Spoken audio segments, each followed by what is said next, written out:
One day, while wandering through the garden, she stumbled upon an old graveyard hidden behind a wall of ivy.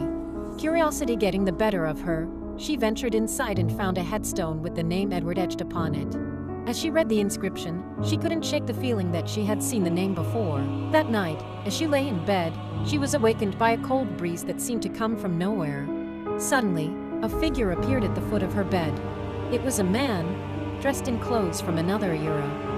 He introduced himself as Edward, and said that he had been watching over her from the afterlife. At first, Emily was frightened, but as she talked to Edward, she found herself falling for him. He told her of his past life, of the love he had for her in his previous life and how he had died before he could tell her.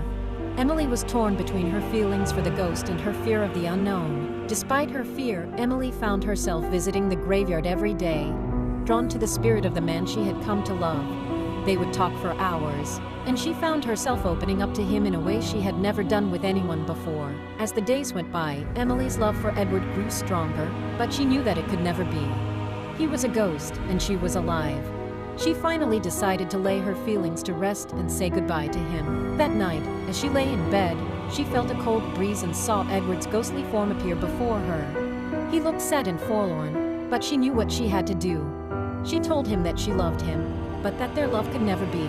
With tears in his eyes, Edward told her that he understood and that he would always love her.